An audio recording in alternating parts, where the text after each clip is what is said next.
السلام عليكم ورحمة الله وبركاته، أهلا بيكم مع بابا عمر. كنت في المترو، وبعدين دخلت كده لقيت في خناقة يعني. شوف ايه الخناقة ديت.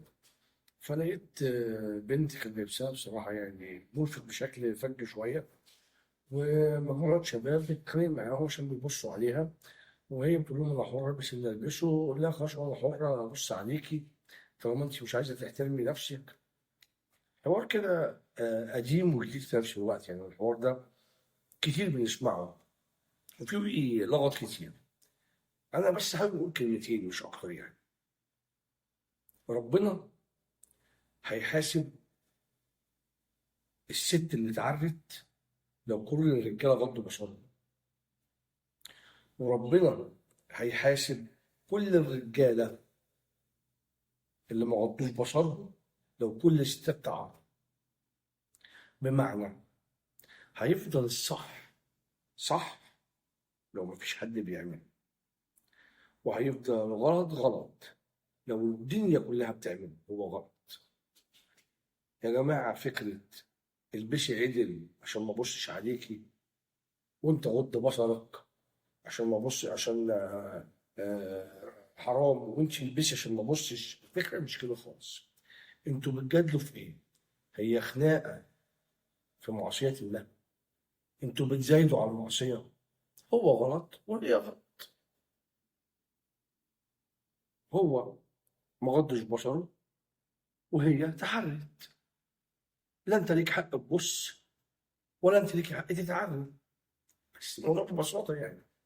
فالفكرة كلها إن إحنا آه، دخلنا في حتة بقى هنزايد. الجميل بقى وأنا واقف في التعليقات بتاعت الناس اللي واقفة بتخش، وأنت مالك؟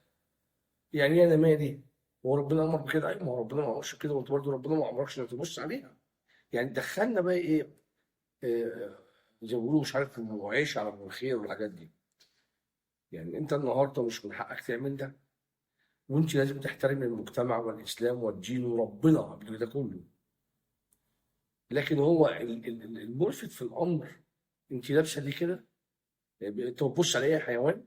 طب مش تقولي لنفسك الاول ما ببصش؟ انت تغض بصرك؟ لا انا ما بغضش بصري لما انت تبقي لابسه ايه ده ايه ده ايه ده في ايه؟ وانتوا مالكم وفي ايه مالكم؟ احنا تاني انا بقولها يا جماعه، احنا خلقنا لنجتهد عشان ننفذ طاعه ربنا. وانا على عهدك ووعدك ما استطعت، حاول لازم. انما احنا دخلنا بقى في حته ايه؟ بدون مبررات لبعض، يعني انت بتبص ليه وانت ما بتبصش ليه؟ هو الموضوع مش كده خالص. الغلط غلط والصح صح. فنمنع بس كده القصه دي.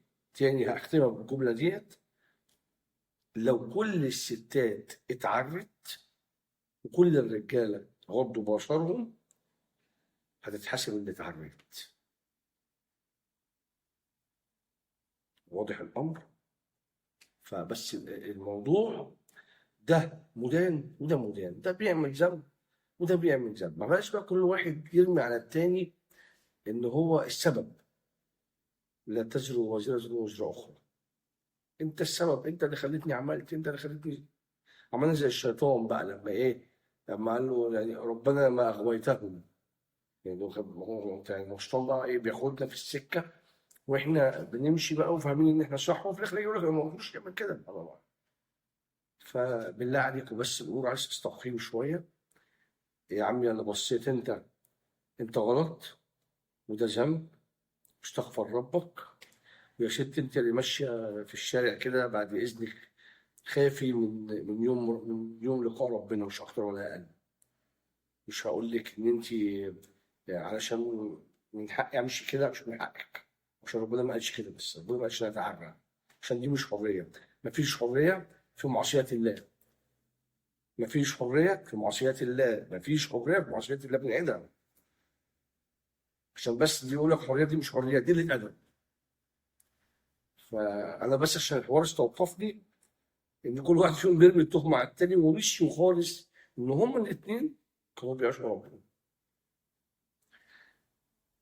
واشوفكم على خير في حلقه جديده مع بابا عمر.